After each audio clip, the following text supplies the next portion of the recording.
चलो देखो, last class मेरे ख्याल में जाते जाते ये आखिरी क्वेश्चन हो गया था आप लोगों का, ठीक है। अगला हेडिंग लिखो आप लोग, ideas, ideas to approach, ideas to approach questions based on, ideas to approach questions based on identity, ideas to approach questions based on identity। 2 minute मेरे तरफ देखना और सोचना मैं क्या कह रहा हूं, रियल लाइफ से थोड़ा रिलेट करने का ट्राई करना। एक गेम है कैंडी क्रश, खेला होगा जीवन में कभी ना कभी तो, है ना। क्या 16,000 लेवल, ठीक है, बढ़िया। अभी देखो कैंडी क्रश का और ट्रिग्नोमेट्रिक आइडेंटिटीज के क्वेश्चंस का एक बहुत ही गहरा रिश्ता नाता है। उस रिश्ते नाते को थोड़ा समझने का ट्राई कर। कैंडी क्रश के अंदर में there are certain basic set of rules कि 4 मिल गया तो फट जाएगा, 5 मिल गया तो फट के बॉम्ब भी बन जाएगा, ठीक है ना, और फिर पता नहीं क्या क्या हो जाएगा, मछली उछली क्या क्या निकलते रहता है उसमें। बट द पॉइंट इज कि वो सारा का सारा रूल तो हर लेवल में सेम रहता है, ठीक है, और वो आप अपने हिसाब से चूज कर सकते हैं। कभी कभी आपके चॉइस का जो ऑर्डर है कि पहले लाल वाले को फोड़ा, फिर ग्रीन वाले को फोड़ा, फिर ब्लू वाले को फोड़ दिया, और उससे आपका लेवल क्लियर हो जाता है। और कभी कभी क्या होता है कि आपका वही रूल्स, लेकिन आप अगर कुछ अलग ऑर्डर में लगाते कि पहले लाल को फोड़ना था, आपने पहले ग्रीन को फोड़ दिया, उसके चक्कर में सर्टेन स्टेप के बाद में आपका स्टेज अटक जाता है और आपको फिर से रीट्राई मारना पड़ता है। आया बात समझ? तो मैं यहाँ पर आपको ये समझाना चाहता हूँ, देखो कि वो जो बेसिक रूल्स है वो सबको पता होता है, ठीक है, और उन्हीं रूल्स को किसी एक ऑर्डर में अगर आप लगाते हो तो वो लेवल क्लियर भी हो सकता है। और अगर आपका order of choice of rules अगर गलत होता है तो आपको वो स्टेज अटक भी सकता है। आया बात समझ? ठीक उसी तरीके से ट्रिग्नोमेट्री में भी मैं आपको 4 या 5 लाइन ऑफ थॉट बताऊं कि आप ये ट्राई कर सकते हैं, आप उसके बदले ये ट्राई कर सकते हैं, उसके बदले ये ट्राई कर सकते हैं, ऐसा कुछ कुछ है। 5 या 6 ही थॉट है टोटल, ठीक है ना। उस 5 या 6 में से कौन सा थॉट पहले लगेगा, कौन सा बाद में लगेगा, इस चीज को लेकर टू बी ऑनेस्ट कोई हार्ड एंड फास्ट रूल नहीं, कोई ऐसा पद्धति नहीं है जो मैं आपको पढ़ा दूं कि ऐसे ऐसे करो और सारा आंसर आता रहेगा और बस आपका सारा आंसर आने लग जाए, ठीक है। लेकिन यही 4 या 5 थॉट हो सकता है, जैसे कैंडी क्रश में ना कि 4-5 ही आपके पास में आइडियाज कि 5 अगर कहीं एक साथ मैच हो रहा है तो उसको मैच करो, 4 मैच हो रहा है तो 4 को मैच करो, जनरली 6 तो शायद मैच होता नहीं है, ठीक है। उसी तरीके से इसमें आप क्या क्या सोच सकते हो, क्या क्या कर सकते हो, वैसा 5 के 6 थॉट है। कोई भी क्वेश्चन में उन थॉट्स को आप किसी भी ऑर्डर में अप्लाई कर सकते हो, ठीक है। जैसे जैसे क्वेश्चंस को आप करोगे वैसे वैसे आपको एक्सपीरियंस होने लगेगा और देखते ही आपको समझ में आने लगेगा कि आउट ऑफ दोस 6 पॉसिबिलिटीज कौन से सिचुएशन में कौन सा पॉसिबिलिटी बेटर है, ठीक है। Now we are talking about the possibilities. Heading क्या लिखा आप लोगों ने? Ideas to approach questions based on trigonometric identities. पहला लिखूं, use of trigonometric identity, use of trigonometric identity, use of trigonometric identity. यहां देखो एक बार ऐसे रैंडम एक एग्जांपल का बात कर, लास्ट क्लास हमने ये क्वेश्चन लास्ट सॉल्व किया था, इसमें आप साफ साफ देख सकते हैं कि पहली स्टेप में एकदम क्लियरली हमको समझ में आ रहा है कि 1 + tan² आइडेंटिटी से चेंज हो सकता है, सिंपल हो सकता है, 1 + cot² भी आइडेंटिटी से चेंज हो सकता है और सिंपल हो सकता है। तो ऐसा कभी अगर कहीं दिखे तो आपको वो लगा देना चाहिए, क्लियर है। नेक्स्ट लिखो, number 2, use of algebraic identity, use of algebraic identity, use of algebraic identity। इसको थोड़ा देखो, जैसे ये वाला क्वेश्चन करेंगे आज ही करेंगे शायद इसको, ठीक है। ये क्वेश्चन करने के लिए मान लो कोई बच्चा अगर एलएचएस से स्टार्ट करे तो स्टेप नंबर 1 में ट्रिग्नोमेट्रिक आइडेंटिटी का फील तो नहीं है अभी, बिकॉज किसी भी ट्रिग्नोमेट्रिक रेशियो पे पावर 2 तो नहीं है अभी के लिए, ठीक है। लेकिन ये दोनों जो है ये होल स्क्वायर में फंसा हुआ है और ये दोनों भी किसमें फंसा हुआ है? होल स्क्वायर में फंसा हुआ है। तो इसको क्लियर करने के लिए, इसको बाहर निकालने के लिए आप क्या यूज कर सकते हो बताओ? अलजेब्रिक आइडेंटिटी, a + b का होल स्क्वायर उस पे भी और a + b का होल स्क्वायर इस पे भी। आया बात समझ? तो अगर ट्रिग्नोमेट्रिक आइडेंटिटी लगता है तो आप उसको लगा लो, अगर वो नहीं लगता तो एक बार सोच के देखो, क्या पता है अलजेब्रिक आइडेंटिटी लग रहा हो, ठीक है। नेक्स्ट लिखो, use of algebraic simplification, use of algebraic simplification, use of algebraic simplification, use of algebraic simplification। अब देखो एल्जेब्रिक सिंप्लीफिकेशन का जनरली मैं दो बात मीन करना चाहता हूं। एक है कि कभी कभार कॉमन वॉमन लेने का सीन बन सकता है, जैसे आप इस क्वेश्चन को देखो, इसमें शुरू में तो कोई आइडेंटिटी वगैरह का फील नहीं आ रहा है। शुरू में क्या फील आ रहा है कि 9 इसके पास में भी 9 उसके पास में भी, तो आप कॉमन निकाल लो, और कॉमन निकालने के बाद यू विल फाइंड कि अच्छा हाँ अब आइडेंटिटी का फील आ रहा है। कोई कोई सिचुएशन में ऐसा हो सकता है कि कॉमन भी नहीं आ रहा होगा, एल्जेब्रिक आइडेंटिटी भी नहीं लग रहा होगा, ट्रिग्नोमेट्रिक आइडेंटिटी भी नहीं लग रहा होगा, लेकिन आपको ऐसा लगेगा कि थोड़ा माथा अगर हम लगाएंगे ना तो एलसीएम ले सकते हैं। ठीक है, ये थोड़ा माथा लगाएंगे तो कुछ मानो कि जबरदस्ती कॉमन निकाल सकते हैं। तो कॉमन निकालना और एलसीएम लेना, ये दो काम भी हो सकता है कि आपको स्टेप नंबर 1 में या स्टेप नंबर 2 में करना पड़े, तो कभी कभार आपको वो थॉट भी अप्लाई करना पड़ेगा। बाकी क्वेश्चन आएगा तो डिटेल में मैं इस पे बात करूँ। क्लियर है मेरे ख्याल में? पहला थॉट एक बार फिर से पढ़ के बताओ क्या बोला? Trigonometric identity, that may be one way to approach the question. दूसरा, use of algebraic identity, that may be another way to approach the question. तीसरा, use of algebraic simplification, bracket में आप चाहो तो मेंशन कर दो, टेकिंग कॉमन और taking LC, taking common और टेकिंग एलसी, टेकिंग कॉमन और टेकिंग एलसी। फोर्थ आप लिखो, कभी कभार ऐसा होता है कि लेफ्ट हैंड साइड के जो स्ट्रक्चर है ना उसमें आपको मतलब क्या है कि टैन, कॉट, सेक, कॉसेक, ये सब का कुछ बहुत उल्टा पुल्टा एक्सप्रेशन दिखाई दे, और राइट हैंड साइड में यू विल फाइंड कि there is very simple something in terms of sine and cos. Left में क्या क्या दिख सकता है बताओ? Tan, cot, sec, cosec. ठीक है, और राइट में क्या दिखेगा? Sine cos. राइट में क्या दिखेगा बताओ? साइन कॉस या सेक कॉसेक भी दिख सकता है। ठीक है, वैसे क्वेश्चंस में एक और आइडिया होता है जो आप यूज कर सकते हो, वो है कि convert all the terms into sine and cos. और कन्वर्ट करने के लिए आप चार फॉर्मूला यूज कर सकते हैं। Tan theta is equals to क्या?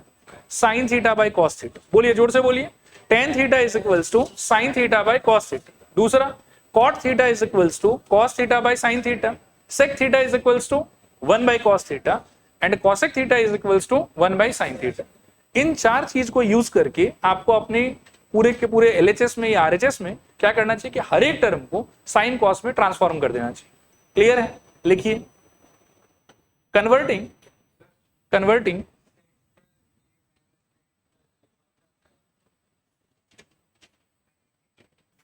क्या लिखा है एक बार फिर से बताओ? Converting all the terms into sine and cos. Converting all the terms, उस पर मैं बोलूंगा अभी। ठीक है, converting all the terms into sine and cos, converting all the terms into sine and cos. Formulas लिखा दूंगी, याद रहेगा। Tan theta is equal to, बोलो एक बार, sine theta by cos theta. चाहो तो लिख लो, इस ब्रैकेट के अंदर में लिखो tan theta is equals to sine theta upon cos theta. यहां बोर्ड से देख लो अगर नहीं समझ में आ रहा है तो। Tan theta is equals to sine theta upon cos theta. Cot theta is equals to cos theta by sin theta. Sec theta is equals to 1 by cos theta. Cosec theta is equals to 1 by sin theta. Cosec theta is equals to 1 by sin theta. अब इतना ही याद रखो, इतना से हमारा काम हो जाएगा। डन मेरे ख्याल में?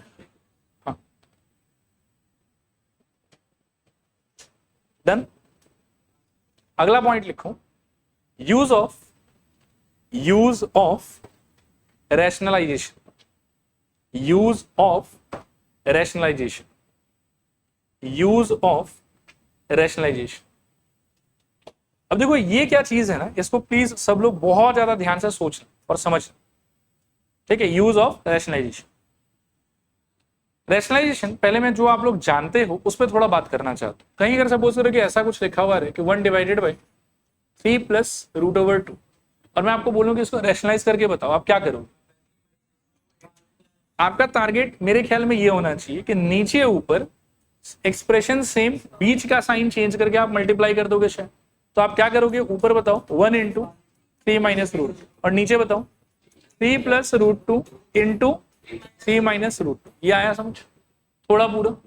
नीचे वाले में आप सोचो कि कौन सा फॉर्मूला का आपको माहौल दिख रहा है? ए प्लस बी इंटू ए माइनस बी, क्या बन जाएगा बताओ? टी स्क्वायर माइनस रूट 2 का होल स्क्वायर, और ऊपर आई थिंक कोई चेंज नहीं आएगा, जैसा है वैसे रह जाएगा। It is going to be 3 minus. Clear मेरे ख्याल में?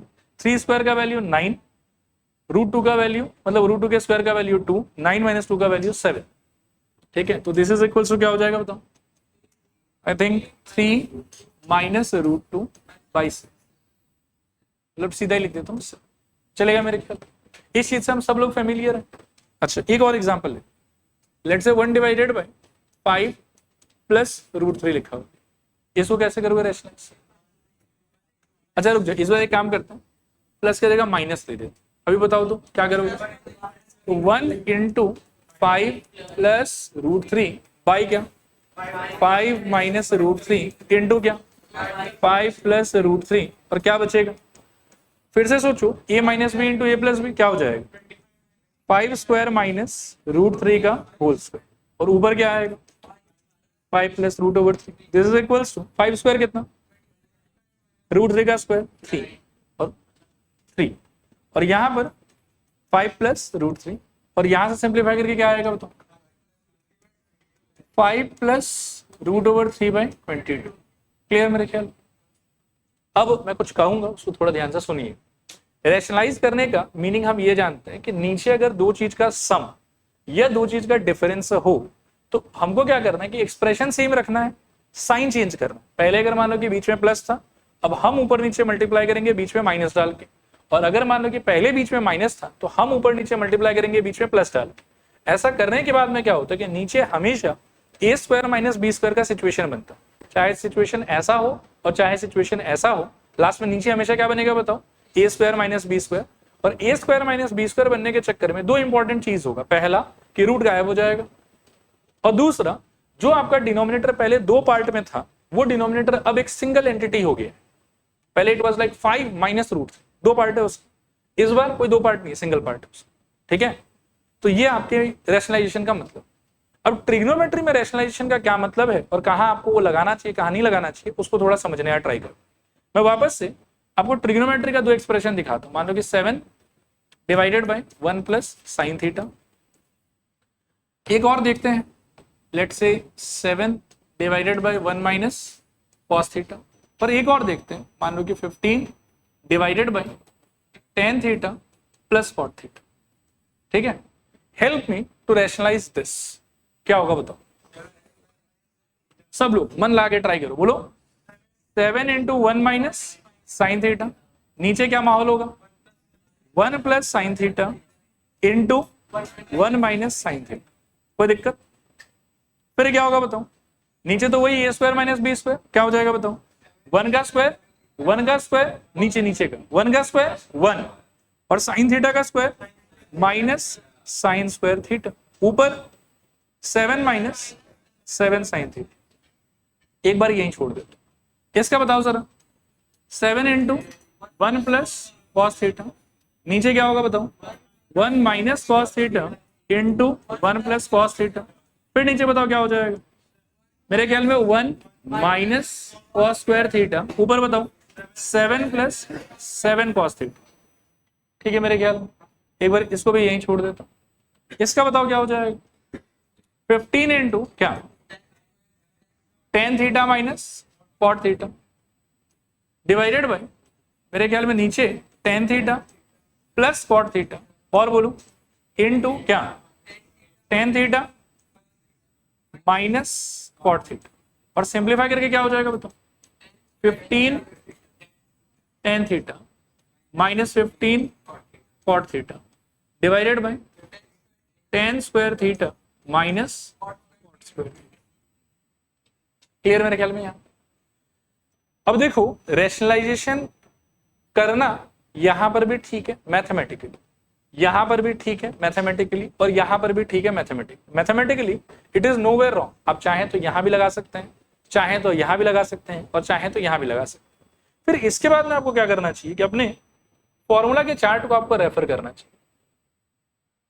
ठीक है, देखो इसको जब आप रेफर करोगे तो ये विल फाइंड कि 1 माइनस साइन स्क्वायर थीटा का तो एक सिंपल वर्जन एग्जिस्ट करता है। ठीक है, 1 माइनस साइन स्क्वायर थीटा का तो एक सिंपल वर्जन एग्जिस्ट करता है, और इसके जगह पर आप रिप्लेस कर सकते हो cos square theta. Similarly 1 minus cos square theta का भी एक सिंपल वर्जन एग्जिस्ट करता है, उसके जगह पर आप सिंप्लीफाई करके क्या लिख सकते हो? Sign square theta. लेकिन tan square theta minus cot square theta का तो कोई सिंपल वर्जन एग्जिस्ट नहीं करता, क्योंकि tan और cot का तो कोई फॉर्मूला है ही नहीं। फॉर्मूला पहला साइन कॉस में है, दूसरा सेक tan में है, तीसरा कोसेक कॉट में। ठीक है, तो अब मैं आपको ये बोलना चाहूंगा, देखो और बताना कि कितना समझ में आ रहा है आपको। देखो यहाँ पर कि रेशनलाइजेशन का जो आइडिया है वो मैथमेटिकली यहाँ पे भी ओके है, मैथमेटिकली यहाँ पे भी ओके है, मैथमेटिकली यहाँ पे भी ओके है, लेकिन यहाँ पे वो लगा के आपको खूब खूब खूब फायदा हो रहा है। फायदा कैसे हो रहा है इसका, अगर मैं अगला स्टेप लिखना चाहूं तो पता है वो कैसा दिखेगा। अभी मैंने आपको फॉर्मूला दिखाया था, उसके हिसाब से it is going to get converted into, ये बन जाएगा नीचे बोलो cos स्क्वायर थीटा। पहले कॉम्प्लिकेटेड डिनोमिनेटर था 2 पार्ट में, अब सिंपल डिनोमिनेटर है 1 पार्ट। आया बात समझ? इसको भी देखोगे तो ये क्या हो जाएगा बताओ, 7 + 7 cos theta divided by sine square theta. ये भी कॉम्प्लिकेटेड डिनोमिनेटर, अब आया आपके पास में सिंपल डिनोमिनेटर आफ्टर रैशनलाइजेशन। इस बेचारे का मैं कुछ नहीं कर पाऊंगा, तो ये पहले भी कॉम्प्लिकेटेड था, आगे चल के और कॉम्प्लिकेटेड हो गया। पहले कम से कम स्क्वायर नहीं था, अब स्क्वायर भी है उसके पास। आया बात समझ? तो अब अगर आप मेरे से पूछो कि सर रैशनलाइजेशन कहाँ लगा सकते हैं, तो हर जगह लगा सकते हैं। यहाँ भी लगा सकते हो, यहाँ भी लगा सकते हो, यहाँ भी लगा सकते हो। फिर आप पूछे सर कहाँ लगाना चाहिए, तो मैं बोलूंगा कि ऐसे सिचुएशंस में लगा सकते हो मैथमेटिकली, लेकिन लगाना नहीं चाहिए, क्योंकि फायदा ही कुछ नहीं हो रहा। जैसे यहाँ पर रैशनलाइजेशन का पर्पस क्या है, चीज को समझो। यहाँ रैशनलाइजेशन का पर्पस है कि करने के बाद रूट गायब हो जाना चाहिए, और साथ ही साथ डिनोमिनेटर आपका कंपैरेटिवली सिंपल हो जाएगा। तो आगे का जो इसका मैनिपुलेशन वगैरह है वो आपके लिए क्या हो जाएगा, इजी हो जाएगा। आया बात समझ? उसी तरीके से यहां पर भी आपका टारगेट है कि लगाने को तो आप हर जगह लगा सकते हो, जहां जहां नीचे 2 पार्ट है आपके पास में, आइदर सम का या डिफरेंस का, you can apply rationalisation, no problem. लेकिन at the end of rationalisation अगर आपका डिनोमिनेटर सिकुड़ के एक पार्ट में कन्वर्ट नहीं होता ना 2 पार्ट से, तो वहां रैशनलाइजेशन लगाना बेकार है, आप टाइम वेस्ट कर रहे हैं, क्योंकि आप सिंपल तो कर नहीं पाए उसको। आया बात समझ? तो मैं फिर कहूंगा इस चीज को, देखो रैशनलाइजेशन कहां लगा सकते हो, हर जगह लगा सकते हो। जब भी डिनोमिनेटर में 2 पार्ट है, सम का या डिफरेंस का, वहां आराम से आप रैशनलाइजेशन ट्राई कर सकते हो। लेकिन कहां लगाना चाहिए, तो जहां रैशनलाइजेशन लगाने के बाद बिकॉज ऑफ फॉर्मूला अपने आप डिनोमिनेटर छोटा हो जाए, वहां लगाना चाहिए। और जहां डिनोमिनेटर छोटा ना हो, जैसे ये टाइप का सिचुएशन, वहां रैशनलाइजेशन लगाना वेस्टेज ऑफ टाइम। मैथमेटिकली गलत नहीं है, लेकिन फायदा कुछ नहीं होगा आपको। फायदा तभी होगा जब रैशनलाइजेशन लगाने के बाद में नीचे किसको रिजेंबल करे, कोई ना कोई ट्रिग्नोमेट्रिक आइडेंटिटी। देखो आया समझ के नहीं आया समझ? फिर रिपीट करूंगी, हो जाएगा। देखो मैं एक बार और कहता हूं, ठीक है ना, रैशनलाइजेशन कहां कहां लगा सकते हो, तो उसका जवाब है कि भाई जहां जहां डिनोमिनेटर में 2 आदमी का सम या 2 आदमी का डिफरेंस है, वहां वहां आप आराम से रैशनलाइजेशन लगा सकते हो। लेकिन लगाना कहां कहां चाहिए, तो जहां रैशनलाइजेशन लगाने के बाद लास्ट में जो डिनोमिनेटर बनेगा वो अगर किसी फॉर्मूला को रिजेंबल करे, जिससे कि वो ऑटोमेटिकली बिकॉज ऑफ फॉर्मूला छोटा हो जाए, तो वहां पर आपको रैशनलाइजेशन लगाना चाहिए। और जहां पे मान लो कि छोटा ना हो रहा हो ना, वहां आप रैशनलाइजेशन लगा के अपना टाइम वेस्ट करें। वहां पर रैशनलाइजेशन लगाना कोई काम का चीज आपके लिए नहीं। आया बात समझ? अब आप बोलोगे सर हमको कैसे सपना आएगा कि कहाँ लगाना चाहिए कहाँ नहीं लगाना चाहिए, तो जनरली देखो बहुत अच्छे से तो सपना नहीं आएगा, कुछ दिन के प्रैक्टिस के बाद में समझ में आने लग जाएगा आपको। बाकी थोड़ा हिंट में दे सकता हूँ। जैसे पहला आइडेंटिटी किसको किसको एसोसिएट करता है, साइन कॉस और 1 को, तो 1 + साइन 1 - कॉस ये सब रहेगा, तो हाँ चांसेस है कि छोटा हो जाएगा खुद से। दूसरा आइडेंटिटी किसके किसके बीच में है, सेक और टेन के बीच में, तो नीचे यदि सेक और टेन का माहौल रहे तो चांसेस है कि फायदा होगा। फिर तीसरा आइडेंटिटी किसके किसके बीच में, कॉसेक और कॉट, तो नीचे कॉसेक कॉट का भी अगर माहौल रहे तो भी चांसेस है कि फायदा होगा। लेकिन 10 कॉट में तो कोई आइडेंटिटी है ही नहीं, तो यहाँ तो साफ है कि भाई कोई फॉर्मूला बन ही नहीं सकता आगे चल के, तो यहाँ मत लगाओ। और बाकी इससे ज्यादा जैसे जैसे आप सवाल वगैरह करेंगे, बार बार आइडेंटिटीज को यूज करेंगे, तो ऑटोमेटिकली खुद ही आपको झलकने लगेगा कि कहाँ लगाना चाहिए कहाँ नहीं लगाना चाहिए। ठीक है, ठीक। अच्छा देखो क्लियर मेरे ख्याल में फिर सारा का सारा। ठीक है, इससे रिलेटेड कुछ लिखवाऊं कि याद रहेगा, बहुत लिखना पड़ेगा यार। देखो पीडीएफ में आई गई, ठीक है, देख लेना वहां से। यूज ऑफ रैशनलाइजेशन, छोटा सा कुछ बोले, लिखो वी कैन हाँ इसी में यूज ऑफ नहीं यूज ऑफ रैशनलाइजेशन में थोड़ा नोट लिखवा दे रहा हूं। ठीक है, we can use it in all those we can use it in all those situation when there is when there is sum or difference, when there is sum or difference of two terms, when there is sum or difference of two terms in denominator, sum or difference of two terms in denominator, but we must use it if and only if identity is created after applying and simplifying rationalization, after applying and simplifying rationalization. ठीक है, rationalization. देखो एक बार मेरे तरफ देखो, इसका हिंदी अनुवाद करते हैं थोड़ा सा. मैंने लिखवाया है आपको कि अप्लाई हर जगह कर सकते हो. जब नीचे दो जन का सम, ये दो जन का क्या रहेगा, डिफरेंस. लेकिन अप्लाई करना कहाँ चाहिए, जहां अप्लाई करने और सिंप्लीफाई करने के बाद में लास्ट में जो डिनोमिनेटर बनेगा वो क्या हो जाए, आइडेंटिटी. अगर आइडेंटिटी हो रहा है तो करना चाहिए, नहीं हो रहा है तो आपको नहीं करना चाहिए. क्लियर मेरे ख्याल. नेक्स्ट लिखूं अब 6th पॉइंट. ठीक है, 6th पॉइंट में लिखूं. 2 मिनट मेरे तरफ देखो, थोड़ा सोचना मैं जो कह रहा हूं. ठीक है, अभी जनरली हम हमेशा ऐसा सवाल ही फेस करें. ठीक है ना, कि प्रूव द फॉलोइंग आइडेंटिटीज. बाद का पार्ट आपके लिए इंपॉर्टेंट नहीं है, आप बस इतने पे ध्यान दीजिए कि प्रूव द फॉलोइंग आइडेंटिटीज. तो एक स्टेटमेंट रहेगा ऐसा और आपको उसको प्रूव करना. ठीक है, अभी मेरा क्वेश्चन आपसे ये है कि क्या ऐसा कुछ महादेव ने या कोई दूसरे भगवान ने ऐसा कुछ भगवत गीता में लिख के दे दिया कि हमेशा यहीं से स्टार्ट करना, तो यहां से स्टार्ट किया तो पाप लगेगा, ऐसा तो कोई नियम है नहीं. तो इसको लेके क्या होना चाहिए फिर कि किधर से स्टार्ट करना चाहिए.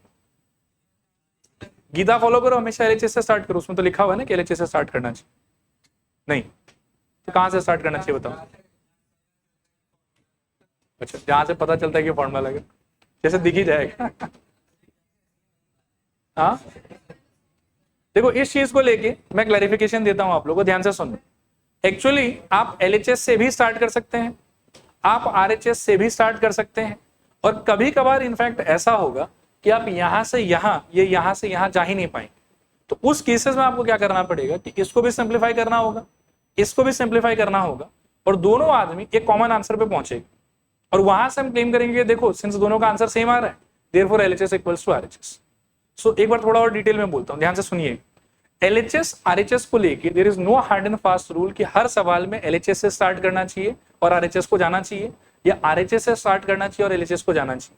एक्चुअली आप किधर से भी स्टार्ट कर सकते हो. ठीक है, और कोई क्वेश्चन में आई विल से कि एलएचएस आरएचएस आपको दोनों सिंप्लीफाई करना पड़ेगा. ठीक, अब जनरली क्वेश्चंस के बारे में सोचना कैसे, तो उसका जवाब ये है कि आप एलएचएस आरएचएस को ध्यान से देखो. जो साइड आपको ज्यादा कॉम्प्लिकेटेड अपीयर हो उस साइड से आपको स्टार्ट करना चाहिए, क्योंकि जहां कॉम्प्लिकेशन है वहीं तो आप सिंप्लीफिकेशन करोगे. जहां ऑलरेडी सब कुछ सिंपल है वहां आप क्या करोगे. आया बात समझ. तो ये रूल आप याद रखना. लिखो, we can start from LHS, we can start from LHS, try to reach RHS. We can start from LHS, try to reach RHS, or start from RHS and try to reach LHS, और पहला बोला कि LHS से शुरू करो, RHS पहुंचने का कोशिश करो. दूसरा बोला कि आरएचएस से शुरू करो, एलएचएस पहुंचने का कोशिश करो. और थर्ड में लिखो, और try to simplify LHS RHS both, और try to simplify LHS RHS both. ठीक है, पैरा चेंज करके लिखो, generally we should try to start from the complicated side. Generally we should start from the complicated side. Start कर रहे हैं। ये आपके एनसीईआरटी का आखिरी सवाल है, इसमें टोटल 10 पार्ट, देखते हैं कि आज कितना कर पाते हैं हम लोग, ठीक है। जिसमें से पहला पार्ट ये, ठीक है, तो लिखो एक्सरसाइज 8.3, 4 तो कर लिया ना सर, 3 पता नहीं, मेरे ख्याल में शायद ये फिर 4 ही हो। ये एक सेकंड को देख लेते हैं। देखो यही जो है वो क्वेश्चन नंबर 5 ना होगी, आपके लिए क्वेश्चन नंबर 4 हो जाए। देखो question number 4 part 1, question number 4 part 1 करें, स्टार्ट करें। इसको ध्यान से टुकुर टुकुर देखिए थोड़ा सा और सोचिए कि आपको कॉम्प्लिकेटेड कौन सा लग रहा है, एलएचएस की आरएचएस। देखो मुझे वैसे दोनों बराबर सा ही लग रहा है, कोई ऐसा नहीं कि वो ज्यादा कॉम्प्लिकेटेड और ये कम कॉम्प्लिकेटेड है आरएचएस देख के ना, लेकिन मेरे को ऐसा लग रहा है कि यार रैशनलाइजेशन का माहौल है यहाँ, तो थोड़ा अच्छा फील हो रहा है। अच्छा फील मतलब सिंप्लीफाई करने का आइडिया आ गया तो अच्छा ही फील होगा, ठीक है, क्लियर मेरे ख्याल में। वैसे मैं आपको दोनों से करके दिखा सकता हूं, बट अपन चलो आरएचएस से ही कर लेते हैं इसको, ठीक है। लिखो, मैं दिखा दूंगा बेटा, मन छोटा मत करो। आओ देखो, पहले एक बार आरएचएस से देखते हैं। अच्छा पहला सवाल है, आप लोगों का मन रखने के लिए मैं दोनों से दिखा दूंगा। ये मेथड 1 रखो, आरएचएस सुनना और छापना ध्यान से। 1 minus cos theta divided by 1 plus cos theta. Rationalization यदि आपको समझ में आया हो तो थोड़ा गाइड करो कि आगे क्या होना चाहिए। 1 माइनस कॉस थीटा से ऊपर भी और नीचे भी मल्टीप्लाई, और नीचे क्या हो जाएगा बताओ, 1 प्लस कॉस थीटा, बोलो बोलो सब लोग बोलो, 1 माइनस कॉस थीटा। और इसका इंपैक्ट क्या होगा, क्या असर पड़ेगा इसमें, नीचे क्या हो जाएगा बताओ, 1 minus cos square theta, very good. ऊपर 1 माइनस कॉस थीटा का होल स्क्वायर, ठीक है। यहां पहुंच के थोड़ा सांस आराम से पहुंचे, सांस आया। इसको देखो ध्यान से, लग रहा है कि किसी आइडेंटिटी को ये रिजेंबल कर रहा है। मैंने रैशनलाइजेशन में यही बात बोला आपको कि फॉर्मूला लगना चाहिए।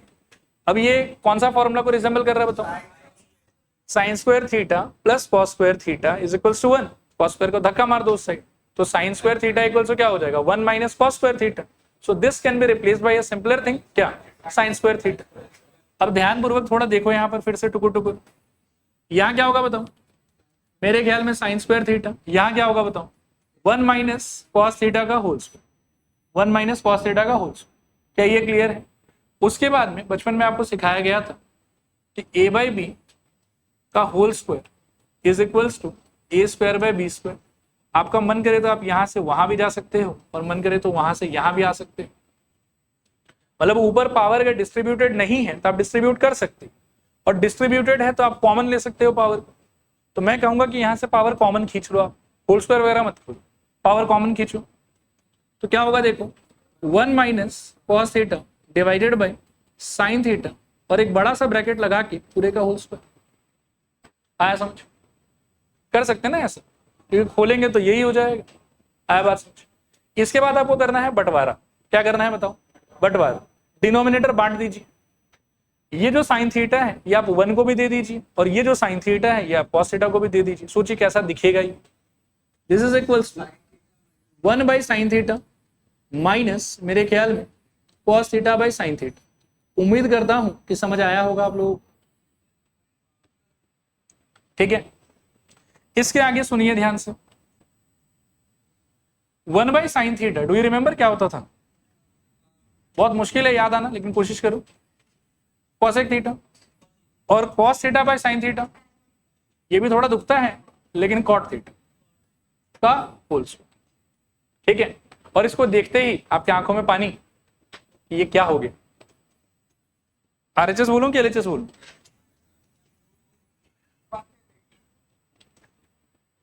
ठीक है, देखो हो गया क्लियर। छापिए। अब देखो आप लोग का मन रखने के लिए मैं इसी चीज को एलएचएस से भी करके दिखा देता हूं, हालांकि हर क्वेश्चन में करनी चाहिए क्या, पक्का, ठीक है। एलएचएस से खुद ही घर पे करने का ट्राई करना। फिर एक और कर लेते हैं, देखो इसको। अच्छा देखो करते हैं इसको। अब बताओ मेरे को कौन सा कॉम्प्लिकेटेड फील हो रहा है? किसी को आरएचएस भी हो सकता है, 2 sec इज वेरी कॉम्प्लिकेटेड, नहीं? ऑब्वियसली एलएचएस जो है वो क्या है, कॉम्प्लिकेटेड। एक बार आप लोग कुछ करो, मेरे साथ रहो, कौन सा कॉम्प्लिकेटेड है ईमानदारी से बताओ? Left hand side. तो आपको स्टार्ट कहां से करना चाहिए? Left hand side. आइए स्टार्ट करें। कुछ लिखिएगा मत, एक बार देखिएगा अच्छे से, थोड़ा जोर से पढ़ के बताइए तो क्या लिखा हुआ?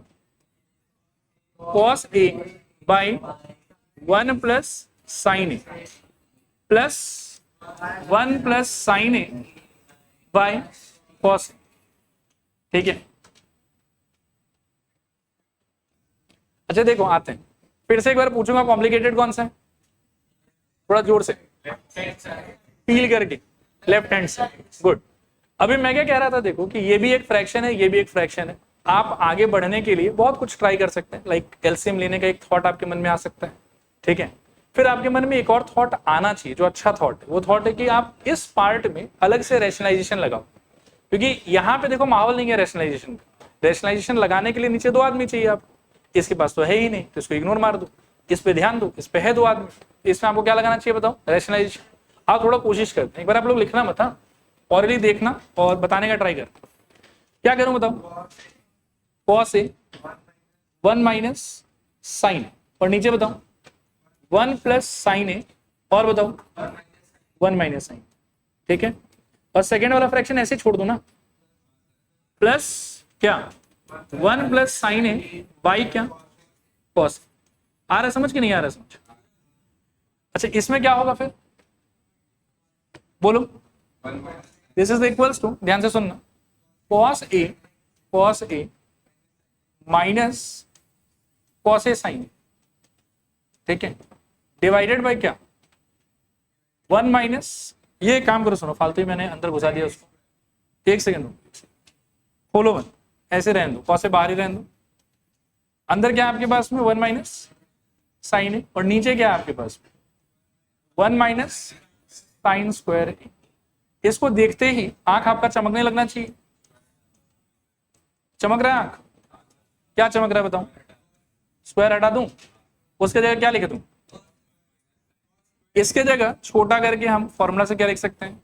कॉस स्क्वायर, ऊपर cos A into 1 minus sign ए, और plus 1 plus sign A divided by क्या कॉस ए। देखो तो यहां तक फील आया? ठीक है, पूरा अच्छे से पक्का? फर्स्ट वाले फ्रैक्शन में व्हाट डू यू सजेस्ट, आगे और क्या हो सकता है? एक कॉस और एक कॉस कट सकता है, और ऐसे भी क्यों काटेंगे सोचो, काट के खून निकलना चाहिए, थोड़ा खून निकाल देते, ठीक है। क्या बचेगा बताओ? 1 माइनस साइन ए बाई क्या कॉस ए, उधर बगल में क्या है plus 1 plus sign A by क्या कॉस, ठीक है। मेरे ख्याल एलसीएम लेना चाहिए कि बिना लिए भी हो जाएगा? बिना लिए भी हो जाएगा, एक ही तो आदमी है। So this is equals to, नीचे क्या होगा बताओ? कॉस ए, ऊपर क्या होगा 1 माइनस साइन ए प्लस 1 प्लस साइन, ठीक है। साइन ए गया, 1 प्लस 1 कितना होता है 2, और नीचे क्या आपके पास? सो 2 डिवाइडेड बाय क्या कॉस ए। इसको चाहो अगर आप तो आप सोच सकते हो कि 2 इंटू 1 बाय कॉस ए, और 1 बाय कॉस ए का मतलब क्या होता था? सेक ए, तो 2 sec A, this is equals to RHS, और क्वेश्चन ओवर। ठीक है मेरे ख्याल में, छापिए। और आज के लिए इतना ही, यहीं रुक जाएंगे आज।